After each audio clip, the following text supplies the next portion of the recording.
langit dan bumi boleh berlalu dan berubah. Tapi ada satu hal yang tidak akan pernah berubah. Yes. Kuasanya tetap sama, yaitu firman Tuhan. Amin. Oleh karena itu kami butuh firman-Mu di sore hari ini. Berbicaralah kepada setiap kami Tuhan. Kami ingin duduk seperti Maria yang meninggalkan segala aktivitas kami untuk mendapatkan bagian yang terbaik, yaitu firman Tuhan yang tidak bisa diambil oleh siapapun. Terima kasih Tuhan. Kami percaya bukan karena kami melihat, tapi kami percaya. Di dalam hati kami percaya walaupun kami belum melihat. Itulah iman. Dan iman timbul dari pendengaran. Pendengaran akan firman Kristus di sore hari ini. Urapi hamba-Mu, memberkati setiap kami, memberkati setiap gereja-gereja-Mu yang sedang beribadah di pada hari ini. Semuanya diberkati Tuhan. Terima kasih Tuhan. Di dalam nama Tuhan Yesus, Bapak Ibu Saudara yang percaya sama-sama kita katakan, amin. Puji Tuhan. Tuhan Yesus baik. Tuhan Yesus luar biasa. Mari Bapak Ibu Saudara silakan duduk. Puji nama Tuhan, selamat sore, shalom. Ya, sekali lagi shalom. Ya, Bapak Ibu Saudara, puji Tuhan. Tidak terasa ya, minggu depan adalah ulang tahun Gereja Petra Makassar yang ke-52 tahun. Ini adalah momen di mana kita bersama-sama jemaat bisa bersyukur kepada Tuhan. Ya, buat perjalanan yang begitu panjang yang Tuhan sudah kerjakan untuk gereja ini. Mari kita bawa jiwa-jiwa untuk mendengarkan firman Tuhan. Untuk kita bisa bersyukur bersama. Dan dalam minggu ini juga, Bapak Ibu Saudara akan diadakan jalan ya bersama-sama dengan Fun Walk, bersama-sama dengan jemaat. Ini adalah momen juga di mana jemaat-jemaat bisa berfellowship. Dan sekaligus ketika Bapak Ibu Saudara berjalan, kita memberkati area di dekat gereja, sekeliling tempat Bapak Ibu Saudara. Ya, bukan hanya sekedar jalan, tetapi kita juga memberkati. Amin, Bapak Ibu Saudara. Ya, sekaligus kita memberkati kota ini, Bapak Ibu Saudara. Di sore hari ini, kita masih membahas tema tentang running to God, Bapak Ibu Saudara. Di mana setiap kita, ya, ketika mengalami persoalan, ketika mengalami tantangan di dalam kehidupan kita, tempat kita berlari, tempat kita berharap, tempat di mana kita bisa mendapatkan jawaban hanyalah kepada Tuhan. Dan itu kita bisa temukan di dalam firman Tuhan, di dalam kehidupan kita Bapak Ibu Saudara. Di dalam Alkitab, kehidupan kekristenan digambarkan seperti tiga hal. Yang pertama adalah seperti seorang prajurit. Yang kedua digambarkan seperti seorang olahragawan atau atlet. Dan yang ketiga, kekristenan digambarkan seperti seorang petani. Dan di sore hari ini, seperti tadi pagi Bapak Ibu Saudara, kita akan membahas tentang kekristenan itu adalah ibarat seperti seorang atlet yang sedang berlari kepada suatu tujuan. Dan suatu tujuan yang pasti yang kita akan kejar, bukan sesuatu yang masih ya atau tidak, sesuatu yang mungkin masih samar-samar, tetapi kekristenan adalah sesuatu yang pasti, di mana perjalanan iman kita ya sedang mengejar sesuatu yang pasti di dalam kehidupan kita. Dan sebagai seorang atlet lari, untuk memenangkan suatu perlombaan atau menjadi seorang juara atau seorang pemenang, kalau di zaman dahulu seorang pemenang akan mendapatkan mahkota yang terbuat dari ukiran atau rangkaian daun-daun dan sebagainya. Itu perlombaan-perlombaan zaman Yunani dan sebagainya, saudara. Ya kalau sekarang perlombaan-perlombaan memperebutkan piala, memperebutkan medali emas, perak, dan perunggu, tetapi kehidupan kita tidak sedang memperebutkan itu, tetapi ada janji Tuhan, mahkota, upah, dan kehidupan kekal yang Tuhan sudah siapkan buat setiap kita. Di dalam 1 Korintus dikatakan, marilah kita lari begitu rupa, lari sekencang-kencangnya. Jangan ada sesuatu yang menghambat lari kita. Oleh karena itu firman Tuhan di sore hari ini berjudul, cepatlah berlari, janganlah berhenti. Berlari seperti apa?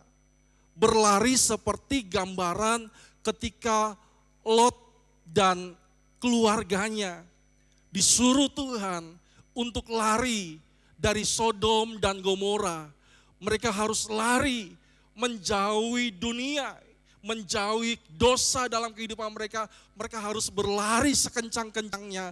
Jangan berhenti, karena kalau mereka berhenti nanti kena api belerang sehingga mereka akan menjadi tiang garam.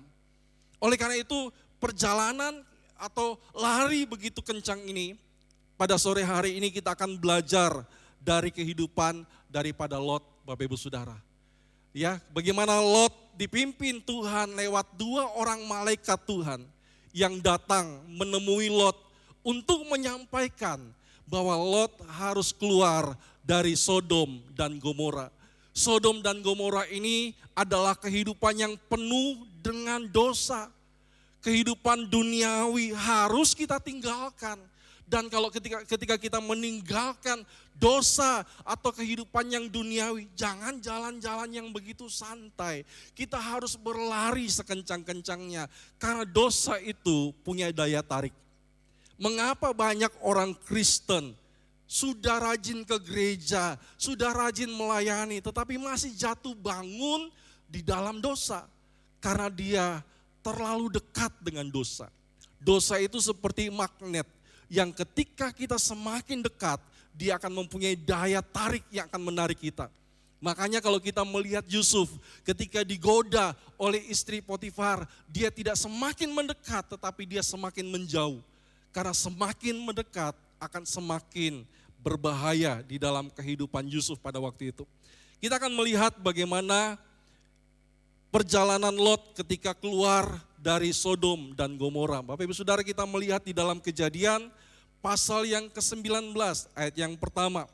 Firman Tuhan berkata bahwa kedua malaikat itu tiba di Sodom waktu petang.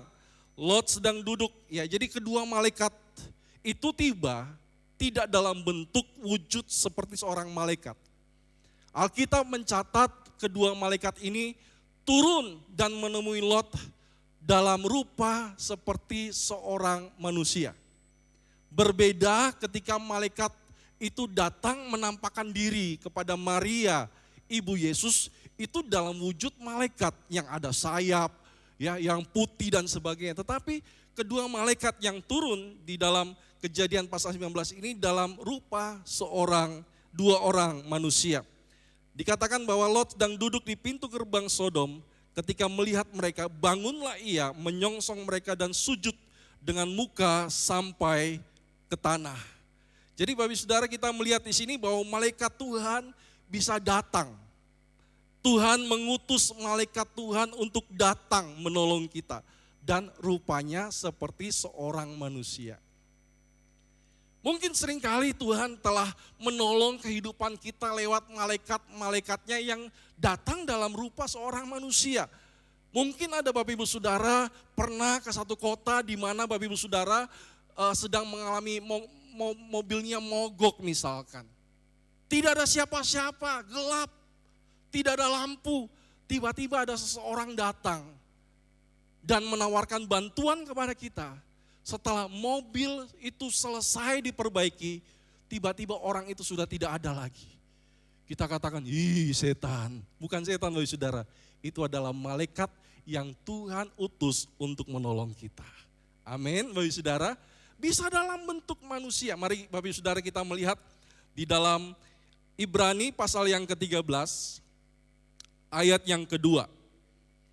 Ibrani pasal 13 ayat yang kedua dikatakan, jangan kamu lupa memberi tumpangan atau memberikan bantuan atau menolong orang-orang yang susah atau orang asing seperti dua malaikat ini yang datang di rumahnya Lot. Sebab ya kepada orang, sebab dengan berbuat demikian beberapa orang dengan tidak diketahui telah menjamu malaikat-malaikat. Siapa tahu dari sekian banyak orang yang kita tolong, kita layani, itu adalah malaikat-malaikat Tuhan yang Tuhan utus khusus untuk menolong dan memberkati hidup kita. Oleh karena itu, Bapak Ibu Saudara, ya, kita akan kembali kepada kisah ini di mana Tuhan mengutus dua malaikat ini dengan tujuan apa? Untuk menyelamatkan Lot dari hukuman Tuhan atas Sodom dan Gomora. Sebenarnya Sodom dan Gomora tidak harus ya dihukum Tuhan, sebab Abraham telah tawar-menawar kepada Tuhan. Tuhan, seandainya ada 50 orang benar, apakah Sodom tetap akan dihukum? Tidak. Kalau ada 50, Sodom tidak akan dihukum. Tetapi maaf Tuhan, maaf ya, seandainya tidak sampai 50, hanya 40 Tuhan. Kalau ada 40, tidak akan kuhukum juga. Tuhan, sekali lagi, kalau bisa saya minta lagi, diturunkan lagi Tuhan. Jadi 30, kalau ada 30, tidak akan aku hukum. Kalau ada 20 bagaimana Tuhan? Tidak akan aku hukum. Maaf ini Tuhan, sekali lagi yang terakhir saya tawar. Kalau bisa, kalau hanya 10 bagaimana Tuhan? Kalau 10 tidak akan aku hukum. Tapi kenyataannya di Sodom tidak ada 10 orang benar. Dan akhirnya penghukuman itu turun, api belerang yang turun. Itu bukan kisah dongeng, tetapi itu adalah kisah nyata di mana ya penghukuman Tuhan datang. Gambaran kehidupan Lot ini bicara tentang kehidupan kita di akhir zaman. Bahwa api belerang yang turun, yang menghukum Sodom dan Gomora, itu adalah penghukuman Tuhan nanti pada waktu akhir zaman itu. Bagaimana orang berdosa akan dihukum, akan datang ya banyak bencana-bencana dan sebagainya. Tetapi orang-orang benar ya akan diselamatkan Tuhan. Di dalam Wahyu pasal yang ke-12 ya bahwa gerejanya akan diangkat, diungsikan ke padang gurun. Itulah Bapak Ibu Saudara kita perlu untuk melihat bagaimana Tuhan itu mengasihi orang benar. Dan saat itu malaikat berkata, coba lihat sanak saudaramu, ya keluarga inti, istri, anak-anak, siapa lagi yang kamu mau bawa? Mungkin ada teman, kerabat, sahabat. Ini adalah berbicara begini, sebelum penghukuman Tuhan turun atas Sodom dan Gomora, Tuhan mau menyelamatkan sebanyak mungkin yang Lot bisa bawa. Jangan sampai nanti ketika Tuhan datang, ketika kalau orang dunia mengatakan itu kiamat telah turun, ya, masih ada orang-orang terdekat kita yang masih tertinggal. Ini adalah tugas kita di akhir zaman ini untuk membawa mereka, menarik mereka dari dosa, dari Sodom dan Gomora yang berbicara tentang penghukuman Tuhan. Bapak Ibu Saudara, kita melihat betapa jahatnya Sodom dan Gomora. Bahkan ketika malaikat itu datang di rumahnya Lot, terdengarlah bahwa ada 2 orang datang di rumah Lot. Akhirnya rumah itu dikepung, Bapak Ibu Saudara. Ketika dikepung itu orang-orang teriak kepada Lot, berikan kami 2 orang tamu kamu itu. Kami mau pakai dia. Betapa jahatnya. Biar malaikat juga mau disodomi, Bapak Ibu Saudara. Betapa jahatnya kota Sodom dan Gomora. Itu menceritakan tentang sekarang, keadaan sekarang adalah hari-hari yang semakin jahat. Kalau Bapak Ibu Saudara melihat berita di televisi, membaca berita di koran, dunia ini semakin lama semakin jahat. Marilah Bapak Ibu Saudara, kalau melihat keadaan seperti ini, mari kita mulai memperhatikan siapa di sekeliling kita yang belum diselamatkan. Ini adalah waktu kita untuk menyampaikan kabar baik. Dan nanti jangan sampai waktu itu menjadi terlambat. Dari kisah Lot ini kita bisa menarik beberapa pelajaran. Yang pertama adalah begini Bapak Saudara, ketika terjadi pertengkaran antara gembala-gembala Abraham dan gembala-gembala Lot, dan akhirnya mereka harus berpisah. Pilihan nomor satu itu diberikan kepada ponakannya, kepada Lot. Dan Lot melihat Sodom adalah tempat yang subur, ya, penuh dengan air. Tetapi yang tidak dilihat Lot saat itu adalah kota itu juga penuh dengan kejahatan. Akhirnya Lot dan keluarga tinggal di situ, mencari ya penghidupan, segala harta telah dikumpulkan, dia telah mengejar sesuatu, bertahun-tahun dia tinggal di situ. Dan Bapak Ibu Saudara tahu, dalam waktu sekejap ketika Lot dan keluarganya harus keluar dari Sodom dan Gomora, tidak ada satupun harta yang dibawa Lot keluar dari situ. Sebab kenapa? Kalau misalkan Lot bawa hartanya sambil lari, Bapak Ibu Saudara, larinya akan terhambat. Makanya di dalam pertandingan iman, di dalam Ibrani pasal yang ke-12, ya setiap orang diwajibkan untuk ikut dalam gelanggang ya pertandingan olahraga itu, dan jangan ada beban dan dosa yang begitu merintangi kita. Itu akan menghambat sehingga setiap kita tidak bisa berlari dengan kencang. Perjalanan kita akan terhambat apabila ada harta-harta yang dibawa oleh Lot ketika dia keluar dari Sodom. Sehingga saya bisa membayangkan saat itu Lot dan keluarganya keluar dari Sodom hanya membawa pakaian yang ada di badannya. Apa yang sudah dikejar, apa yang sudah dicari selama ini, semuanya hilang dalam tempo waktu yang singkat. Bapak Ibu Saudara, ini menjadi pelajaran buat kita. Jangan sampai kita mengejar sesuatu, waktu kita banyak habis, tenaga kita banyak habis, kita tidak punya waktu buat Tuhan, kita tidak punya waktu buat keluarga, kita tidak punya waktu untuk istirahat, untuk mengejar sesuatu yang fana, untuk kita nanti pada akhirnya kita tidak bawa juga semuanya. Pelajaran yang pertama yang kita pelajari di sini, jangan kita sibuk mengumpulkan atau mengejar harta dunia yang nanti satu waktu akan habis dalam tempo waktu yang singkat. Di dalam Wahyu pasal yang ke-18 ayat yang ke-16 Bapak Ibu Saudara, firman Tuhan berkata begini, mereka berkata, celaka, celaka kota besar yang berpakaian lenan halus. Lenan halus itu bicara tentang kain yang mahal, pakaian yang mahal. Orang yang memakai lenan halus itu adalah orang-orang yang kaya.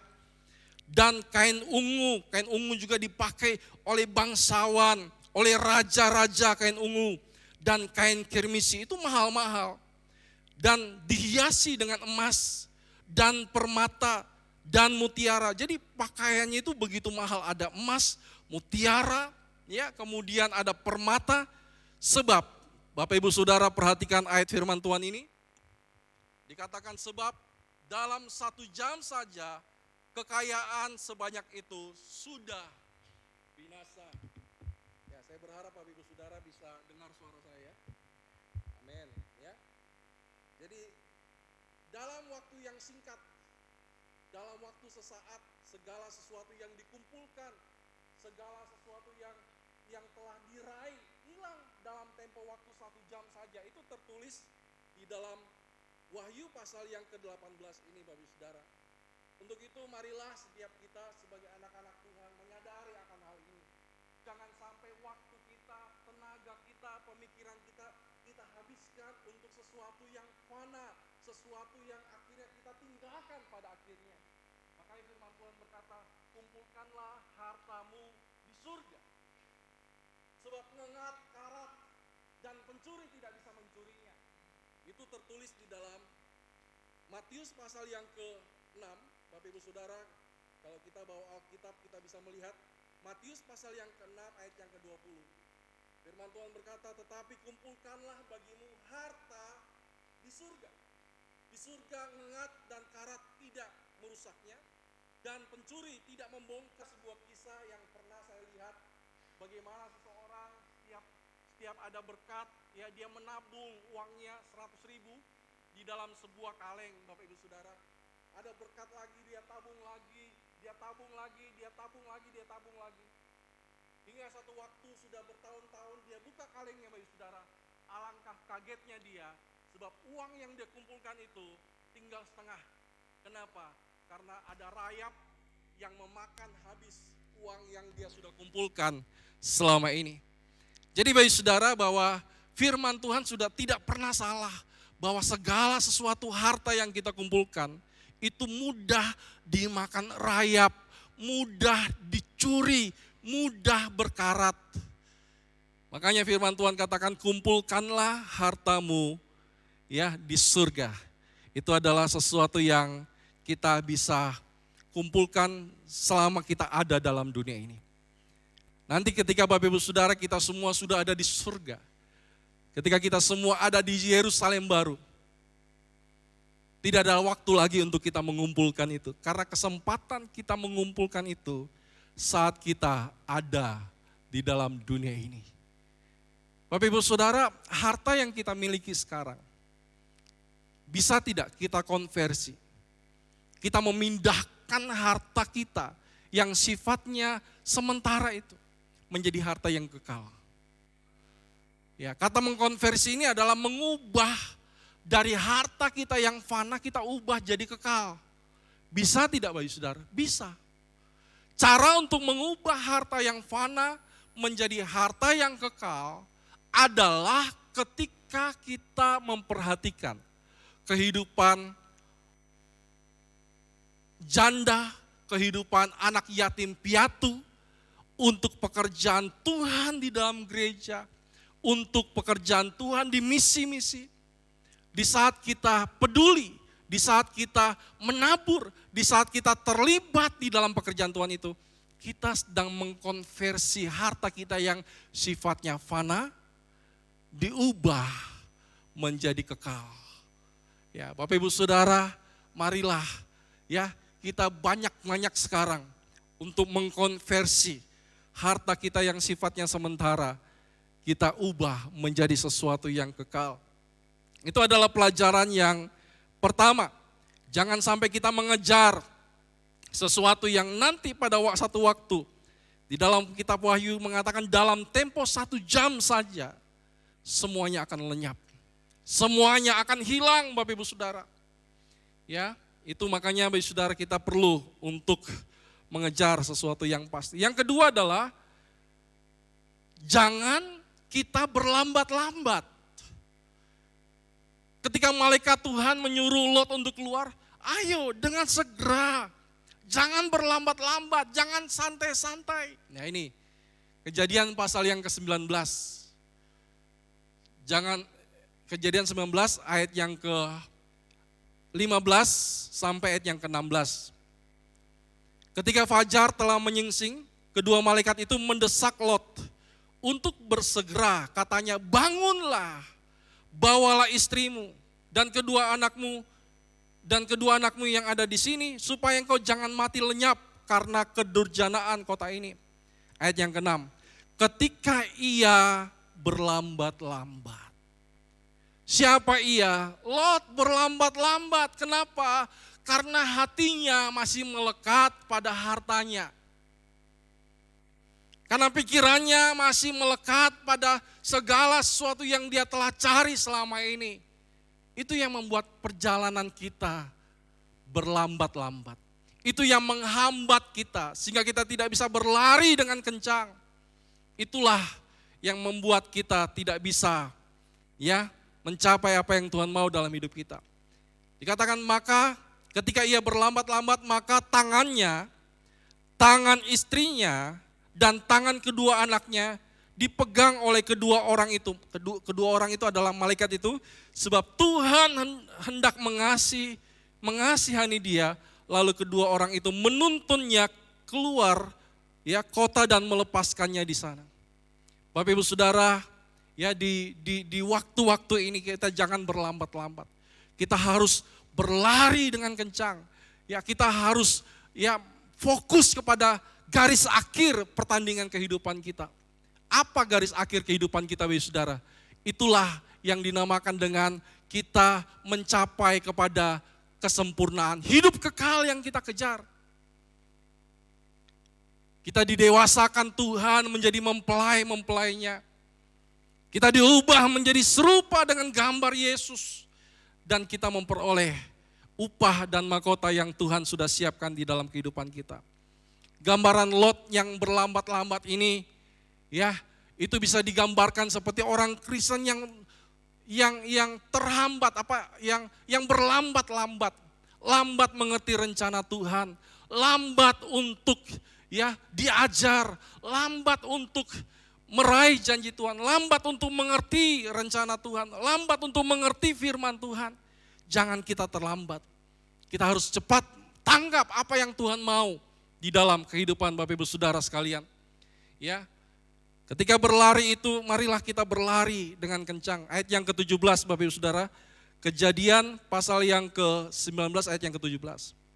Sesudah kedua orang itu menuntun mereka sampai keluar, berkatalah seorang, larilah, selamatkanlah nyawamu, janganlah menoleh ke belakang, dan janganlah berhenti dimanapun, juga di lembah Yordan. Larilah ke pegunungan supaya engkau jangan mati lenyap. Pertanyaannya adalah mengapa kita harus berlari? Mengapa kita harus berlari? Supaya apa Saudara? Supaya jangan ada orang, ya, kalau di dalam perlombaan lari kan, kalau kita lambat-lambat, nanti akan ada orang yang melombai kita, mendahului kita, menyalip kita. Akhirnya kita yang tadinya di depan, ketika kita lambat-lambat, sekarang kita ada di belakang. Yang tadinya di belakang, sekarang ada di depan karena dia lari dengan kencang. Itu adalah gambaran anak-anak Tuhan yang sudah bertahun-tahun ikut Tuhan, tetapi berlambat-lambat, rohaninya lambat. Akhirnya ada orang-orang yang baru bertobat, orang-orang yang sungguh-sungguh, mereka yang mempunyai sesuatu yang luar biasa mendahului kita. Makanya firman Tuhan berkata, banyak yang terdahulu menjadi yang terkemudian, dan yang terkemudian menjadi yang terdahulu. Satu kali ada seorang jemaat, ya, dia minta waktu untuk sharing dengan saya. Ada suatu hal yang penting yang dia ingin sampaikan. Di dalam sharing itu, jemaat itu mengatakan begini, dulu saya orang yang bukan Kristen, tetapi ada orang yang setia sekali menginjili saya sampai 8 tahun Bapak Ibu Saudara. 8 tahun diinjili, pokoknya setiap datang disampaikan tentang siapa itu Yesus, sampai bosan Bapak Ibu Saudara 8 tahun. Dan ketika orang ini melihat bahwa si A ini terus tidak menyerah, terus mempunyai kehidupan rohani yang bisa jadi contoh, akhirnya dia memutuskan untuk ikut Yesus. Dan setelah dia menjadi Kristen, dia melihat kehidupannya banyak pemulihan. Ya, di dalam kehidupannya, ya, di dalam bisnisnya semakin diberkati luar biasa. Ya, rohaninya juga semakin bangkit dan sebagainya. Tetapi dia bilang begini, orang yang membawa saya sekarang justru dia sekarang ada di belakang. Saya tersandung dengan orang itu. Dengan si A yang membawa saya itu, saya tersandung. Kehidupannya sudah tidak jadi berkat. Bagaimana ini Pak Pendeta? Saya katakan, firman Tuhan itu sudah mengatakan, banyak yang terdahulu menjadi yang terkemudian. Banyak yang tadinya di depan sekarang menjadi yang paling belakang. Penuh dengan kecewa, tersandung sana, tersandung sini. Akhirnya terluka, tidak bisa bangkit lagi. Akhirnya apa? Ada orang yang mendahului kehidupannya. Itu makanya firman Tuhan tadi, larilah begitu rupa. Supaya apa Saudara? Supaya kita yang terdepan, kita yang terdahulu, kita tetap kencang berlari, supaya kita tetap ada di depan, menjadi teladan dan terang bagi orang lain. Apa saja yang menghambat kehidupan kita yang perlu kita putuskan? Yang pertama, itu yang namanya dosa.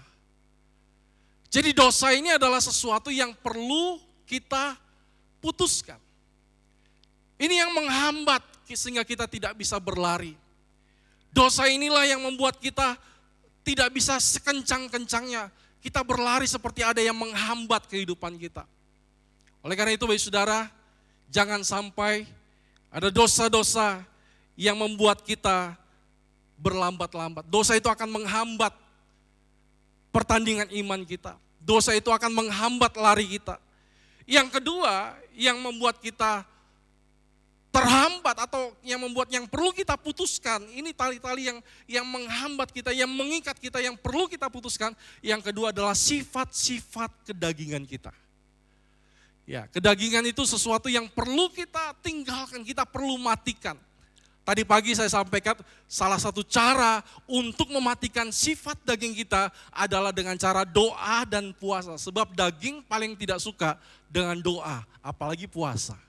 Ya, jadi makanya saudara, kita perlu melatih diri kita sebagai orang-orang Kristen, sebagai atlet-atlet rohani yang Tuhan latih. Kita harus membiasakan diri kita untuk disiplin di dalam doa dan di dalam puasa, Bapak Saudara. Hal yang ketiga yang menghambat sehingga kita tidak bisa berlari adalah masa lalu. Ya, itu yang tadi. Hal yang ketiga yang menghambat kita tidak bisa berlari adalah masa lalu. Ini perlu kita putuskan. Ini perlu kita lepaskan. Sehingga seringkali kita tidak bisa maju. Kenapa? Karena terlalu sering melihat ke belakang. Nanti kita akan bahas ini di poin yang keempat. Ya. Dan hal yang keempat yang perlu kita putuskan sehingga kita bisa berlari dengan kencang adalah hal-hal yang negatif. Kita tidak akan bisa maju. Kalau pikiran kita selalu negatif, setiap ketemu orang selalu lihat yang negatif, tidak akan pernah bisa maju. Kita tidak bisa pernah berlari kalau selalu hal yang negatif yang kita lihat dalam kehidupan kita. Hal yang ketiga yang kita bisa pelajari dari kisah Lot adalah jangan sampai salah pilih. Bapak Ibu Saudara, ketika Lot berlari, dia minta kepada malaikat, bisakah saya memilih tempat? Saya mau lari ke Soar. Ya, Soar itu adalah tempat yang tidak jauh dari Sodom dan Gomora. Dan malaikat mengabulkan, boleh kalian bisa berlari ke Soar, ya, Soar tidak akan jatuh api hukuman daripada Tuhan. Mari kita lihat Bapak Ibu Saudara di dalam Kejadian pasal yang ke-19 ayat yang ke-22. Kejadian 19 ayat 22 dikatakan, cepatlah, larilah ke sana sebab aku tidak dapat berbuat apa-apa sebelum engkau sampai ke sana. Itulah sebabnya nama kota itu disebut Soar. Bapak Ibu Saudara tahu apa arti kata Soar? Soar itu artinya kecil. Soar itu artinya tidak ada apa-apa di sana. Soar itu sesuatu tempat yang tidak ada apa-apa. Lot dan keluarganya lari ke sana yang tidak ada apa-apa. Dan pada akhirnya dari Soar, Lot harus tinggalkan Soar lagi untuk tinggal di pegunungan karena dia takut karena Soar itu jaraknya begitu dekat dengan Sodom. Ini Lot sudah 2 kali salah pilih. Ketika dia memilih, dia pilih Sodom dan Gomora. Kesalahan pertama dalam memilih. Kesalahan pertama dalam memutuskan. Dia salah memilih tempat Sodom dan Gomora. Yang kedua, ketika hukuman Tuhan datang, dia pilih lagi lari ke Soar di tempat yang tidak ada apa-apa, Bapak Ibu Saudara. Kita bisa belajar dari kisah Lot ini. Supaya kita jangan suka salah pilih. Kita jangan salah memutuskan. Ya, kita jangan sampai salah langkah di dalam kehidupan kita. Terutama untuk anak-anak muda misalkan, dalam menentukan pilihannya, jangan salah pilih. Sebab ketika anak-anak muda memilih pasangan dan salah pilih, tidak bisa diganti. Menyesalnya seumur hidup, Bapak Saudara. Kalau kita salah pilih salon, paling penyesalannya 1 bulan. Nanti panjang lagi rambutnya, baru nanti bisa kita model lagi sesuai keinginan. Tapi kalau salah pilih pasangan hidup, tidak bisa diganti lagi. Makanya sebelum melangkah, sebelum memutuskan, kita harus lihat dengan baik. Yang kedua adalah jangan salah pilih teman bergaul. Firman Tuhan berkata, pergaulan yang buruk akan merusak kebiasaan yang baik. Kita harus tahu dengan siapa kita jalan, ya, dengan siapa kita berkumpul, di situ akan menentukan kehidupan kita. Yang ketiga adalah jangan salah pilih komunitas. Kita yang tadinya hati kita sedang baik, hati kita sedang penuh dengan sesuatu yang baik, ketemu dengan orang-orang yang negatif, ketemu dengan orang-orang yang penuh dengan sakit hati. Akhirnya kita yang tadinya hati kita sedang baik-baik saja, ikut sakit hati, cuman gara-gara salah memilih komunitas. Kita belajar dari kisah Lot ini untuk supaya kita tidak salah pilih. Tetapi Abraham ketika dia memilih satu tempat, mungkin kelihatannya tempat itu tidak bagus. Tempatnya tandus, sampai istrinya mengatakan, kenapa kita tidak pilih tempat itu? Kenapa kita tidak pilih duluan? Ini tempat tidak bagus. Tetapi tempat yang tandus, tempat yang tidak bagus itu, Abraham mendirikan mezbah. Di mezbah itu dia memanggil nama Tuhan. Di mezbah itu akhirnya mengubah tanah yang tidak bagus itu menjadi tanah yang diberkati. Intinya ini Bapak Saudara, tempat sebagus apapun, kalau tanpa Tuhan, kita akan habis. Tidak ada apa-apa di sana. Kalau kita mempunyai satu tempat yang kelihatannya mungkin tidak bagus, tetapi kita melibatkan Tuhan.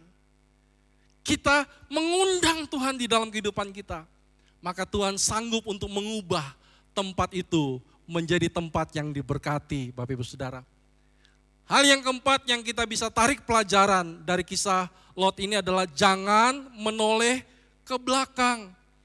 Kejadian pasal yang ke-19 ayat yang ke-26. Kejadian pasal yang ke-19 ayat yang ke-26. Tetapi istri Lot yang berjalan mengikutinya menoleh ke belakang, lalu menjadi tiang garam. Jadi Bapak Ibu Saudara, kita melihat di sini bahwa istri Lot hatinya masih melekat kepada harta benda yang telah dicari selama ini. Di mana hartamu berada, di situ hatimu berada. Harta yang paling berharga adalah harta benda itu. Ya, sehingga dia tidak bisa meninggalkan itu, sehingga dia tidak bisa melupakan itu. Akhirnya menjadi tiang garam. Ya, banyak orang Kristen selalu menoleh ke belakang hidupnya. Melihat masa lalu, melihat kegagalan, melihat segala sesuatu yang tidak baik. Masa lalu akan tetap menjadi masa lalu. Jangan kita tinggal di masa lalu. Kalau kita terus melihat kepada masa lalu, maka kita akan mengalami kemunduran. Gereja Petra di usia ke-52 tahun ini jangan lagi melihat masa lalu. Yang sudah berlalu biarkan berlalu. Jangan masalah yang sudah tahun lalu terus saja diungkit sehingga kita tidak bisa maju. Kita perlu meninggalkan itu. Masa lalu bukan tempat yang baik untuk kita tinggal. Masa lalu itu menjadi pelajaran penting di dalam kehidupan kita. Itu makanya kita perlu beranjak dari masa lalu. Tiang garam itu artinya apa? Tidak bisa kemana-mana, tidak bisa maju dan tidak bisa mundur. Ada banyak orang berkata, selama 52 tahun ini saya mendapati rohani saya tidak mundur, puji Tuhan, tapi juga tidak maju. Kenapa? Karena selalu melihat kepada masa lalu. Makanya saudara, kita perlu belajar untuk beranjak, kita perlu belajar untuk move on. Kita perlu belajar untuk berpindah dari masa lalu kepada masa depan. Makanya firman Tuhan berkata, biarlah matamu terus memandang ke depan. Karena Tuhan punya janji yang indah di hari yang akan datang. Ya, masa depan sungguh ada, harapanmu tidak akan hilang. Itu janji Tuhan buat kehidupan kita. 3 alasan mengapa kita harus move on dari masa lalu. Yang pertama Bapak Ibu Saudara, sebab kita tidak bisa mengubah masa lalu. Masa lalu adalah hal yang sudah terjadi. Kita tidak bisa ubah. Yang kita bisa ubah adalah masa depan. Ya, sudah terjadi. Untuk apa disesali? Untuk apa lagi diungkit-ungkit? Sudah terjadi. Yang kita bisa lakukan adalah kita memperbaiki masa depan. Kita mempersiapkan masa depan. Jadikan masa lalu seperti suatu pelajaran yang berharga. Ada harga yang mahal yang sudah kita bayar. Kegagalan dan segala sesuatu jadikan pelajaran yang mahal. Jangan sampai kita mengulangi lagi kegagalan. Itu jadi pelajaran yang kedua. Dan yang ketiga, kalau kita tidak move on, kita tidak maju, itu akan menghambat sehingga rohani kita tidak bisa kemana-mana. Kita akan seperti tiang garam yang tidak akan pernah bisa maju-maju. Ya, kita tidak akan bisa menatap masa depan yang Tuhan sudah siapkan dalam kehidupan kita. Banyak orang yang terjebak di dalam masa lalu. Banyak orang yang terikat dengan masa lalunya. Banyak orang yang terpenjara dengan masa lalunya. Makanya firman Tuhan berkata, jangan ingat-ingat hal yang sudah lalu.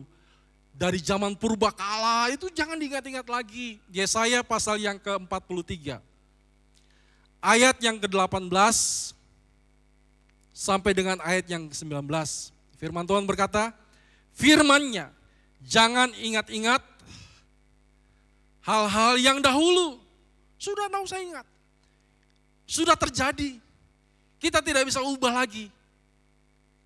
Tidak usah disesali. Move on. Ya, jadikan pelajaran. Tidak usah ingat-ingat.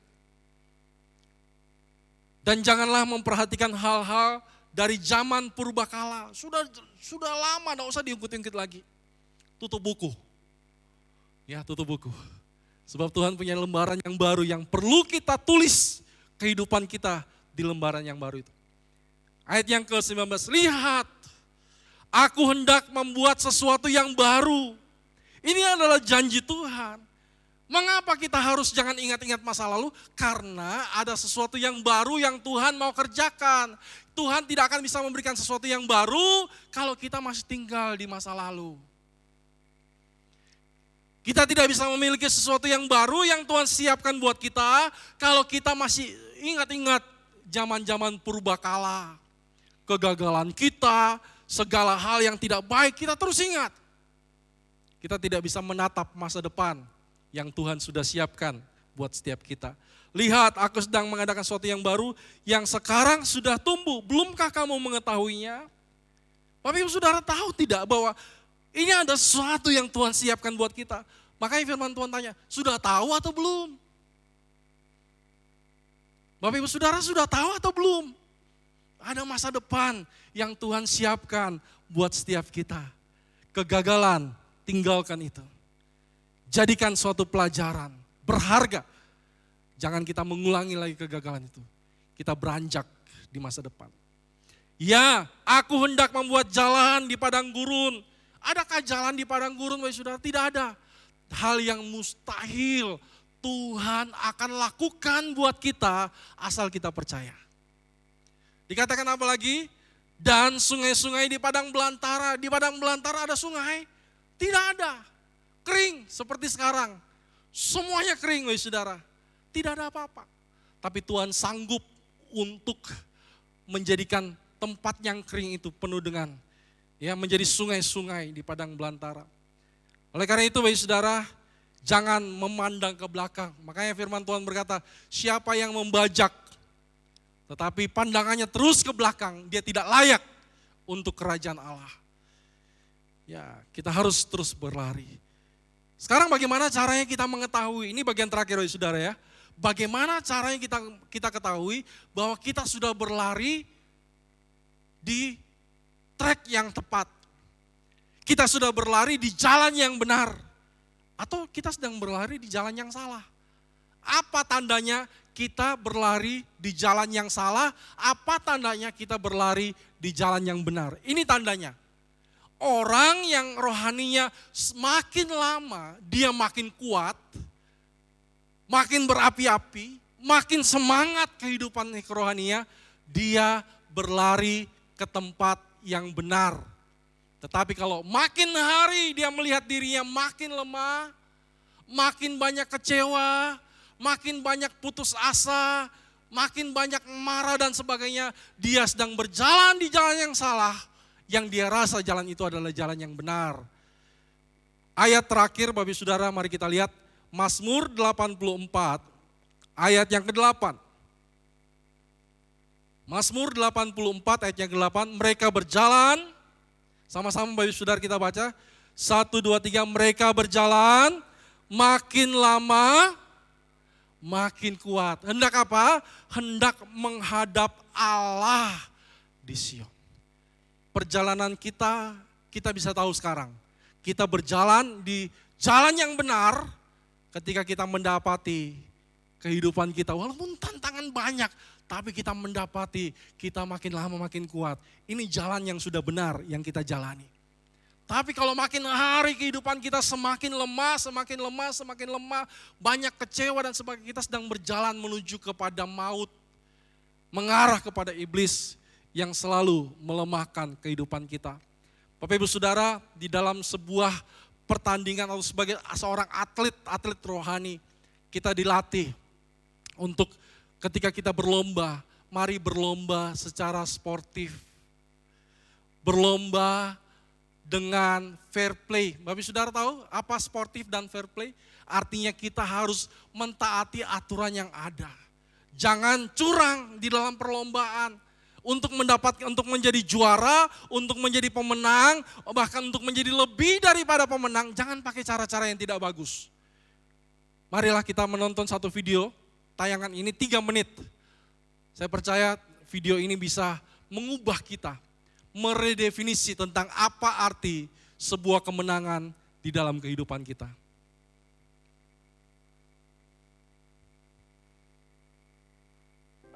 Kompetisi tersebut diikuti oleh seorang pria berkebangsaan Spanyol bernama Ivan Fernandez dan Abel Mutai, pelari Kenya yang pernah meraih medali perunggu kategori 3.000 meter dalam Olimpiade London.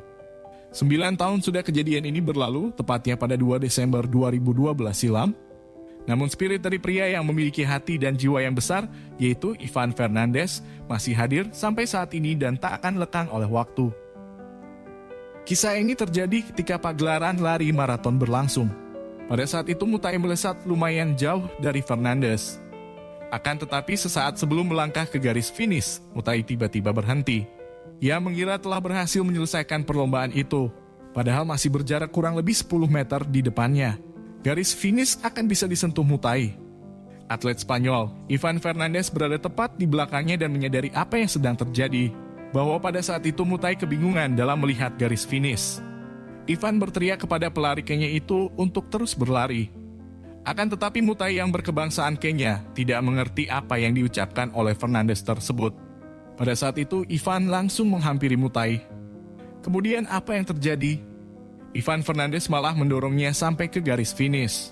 Berlari tepat berada di belakang Mutai dan membiarkan Mutai memenangkan kejuaraan lari tersebut.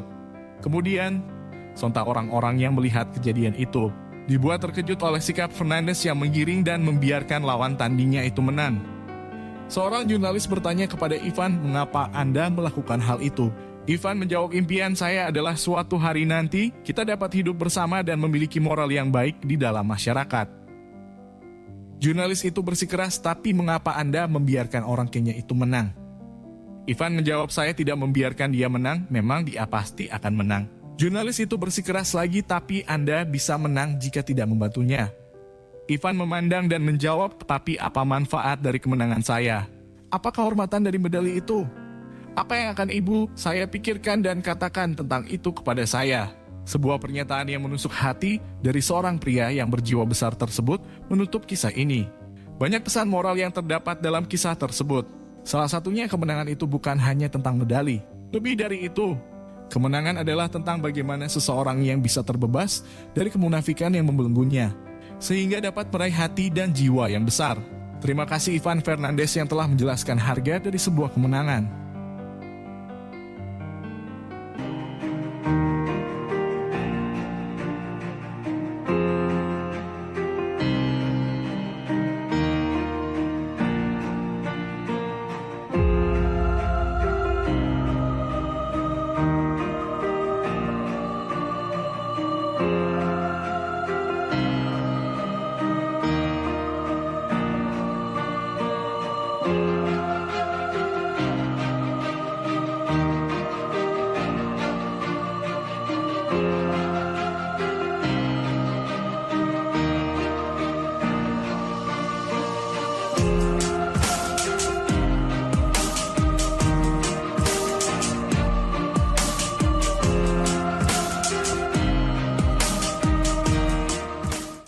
Bapak Ibu Saudara, video ini mengajar kepada kita bahwa menang itu bukan soal medali. Apa yang dilakukan oleh Ivan tadi telah meredefinisi arti sebuah kemenangan. Jangan sampai kita menang dengan cara menyikut orang lain jatuh. Jangan sampai kita menang dengan cara menjelek-jelekan orang lain, kita yang menjadi lebih bagus. itu menang tidak fair play. Sebagai atlet-atlet rohani, kita harus bertanding dengan fair. Ya, dengan aturan-aturan yang ada. Kalau kita melihat video yang terakhir tadi, ada orang yang berlomba sudah tidak mampu lagi untuk meraih garis finish. Dia sudah terjatuh. Dia sudah dalam keadaan yang lemah, dia dalam keadaan yang sudah tidak mampu lagi untuk melanjutkan perjalanannya. Semua orang yang berlari di samping dia tidak peduli. Kenapa? Karena dia cuma pikirkan medali. Dia pikirkan untuk dirinya sendiri. Saya harus menang, saya harus di depan, saya harus yang utama, saya harus yang paling depan. Tetapi ada orang yang peduli, yang mau mengangkat orang yang jatuh tadi. Dia sudah tidak mampu lagi untuk berjalan ke sana. Tapi ada orang yang mau mengangkatnya. Sehingga dia berlari bersama-sama, pada akhirnya bersama-sama sampai di garis finish. Yang lain semua pemenang. Tetapi yang mengangkat orang yang jatuh ini adalah orang yang lebih dari pemenang. Bapak Ibu Saudara, pengertian lebih daripada pemenang, yaitu kita tidak menang untuk diri kita, tapi kita mulai peduli siapa-siapa yang sudah mulai jatuh, sudah mendekati garis finish, sudah tidak mampu lagi berjalan. Itulah yang kita harus angkat di dalam kehidupan kita. Bukan saling sikut untuk kita menang, bukan saling menjelekkan, saling fitnah untuk kita menang. Itu tidak fair play. Tetapi marilah kita belajar bertanding dengan fair play, bertanding dengan sportif. Jangan pakai cara-cara yang curang untuk kita bisa terlihat lebih baik. Tuhan memberkati Bapak Ibu Saudara, mari kita datang kepada Tuhan. Puji Tuhan Bapak Ibu Saudara, firman Tuhan pada hari ini mengingatkan kita bahwa kehidupan kita harus seperti Lot yang harus segera keluar dari Sodom, kehidupan yang penuh dengan dosa. Jangan berlambat-lambat, jangan menoleh ke belakang. Sebab Tuhan punya rancangan yang indah untuk setiap kita. Puji Tuhan.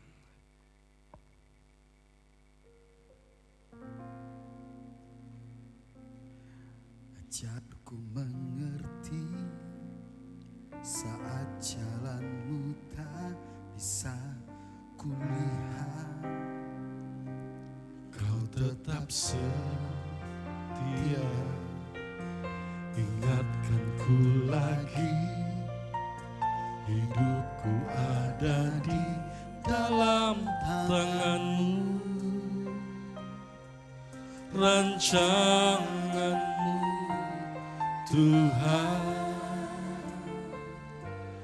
indah dan mulia. Tuhan tak pernah gagal, sanggup buktikan janji setiamu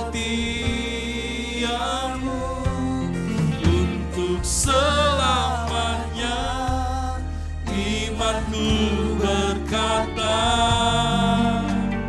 Tuhan tak pernah gagal. Rancangan Tuhan tidak pernah gagal di dalam kehidupan kita, Bapak Ibu Saudara. Aku mengerti saat jalanmu tak bisa ku lihat, kau tetap setia, ingatkanku lagi, hidupku ada di dalam tanganmu, rancanganmu Tuhan, indah dan mulia. Tuhan tak pernah gagal, sanggup buktikan janji setiamu untuk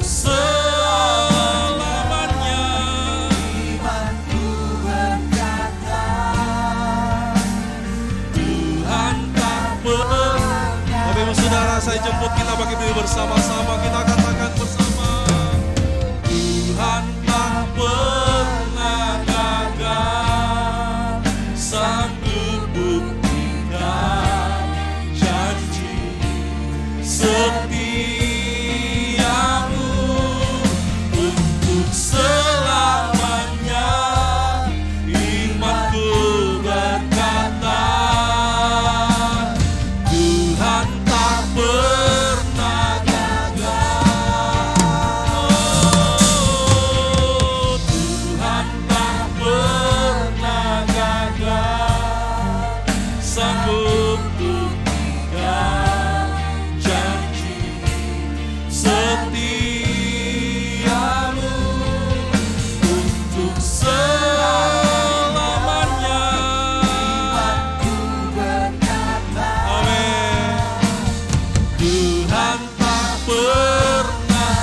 Siapa yang percaya rancangan Tuhan tidak pernah gagal dalam hidup kita? Mari kita angkat tangan kita di hadapan Tuhan.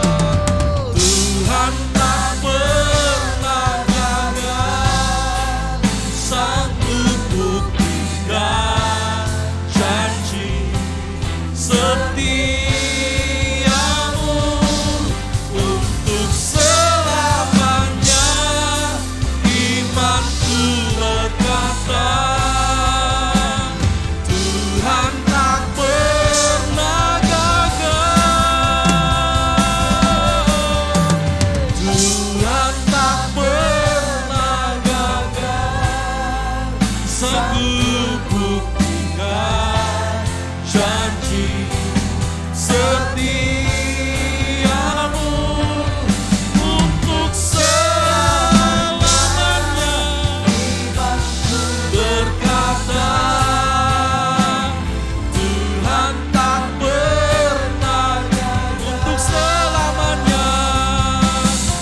Untuk selamanya, imanku berkata, Tuhan tak pernah gagal untuk selamanya. Selamanya, imanku berkata, Tuhan tak pernah gagal. Haleluya, haleluya. Kami bersyukur kepadamu Tuhan. Kami percaya, Haleluya. Kami percaya rancangan Tuhan ya dan amin dalam hidup kami. Tuhan tak pernah gagal. Tuhan tak pernah gagal dalam hidup kami. Kami tahu ada masa depan untuk kami. Ada masa depan untuk setiap kami. Haleluya. Haleluya. Terima kasih Tuhan. Terima kasih. Terima kasih.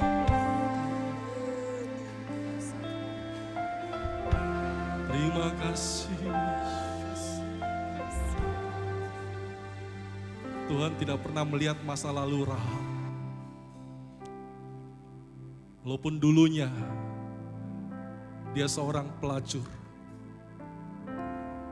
Tetapi Tuhan punya rancangan yang indah atas kehidupan Rahab.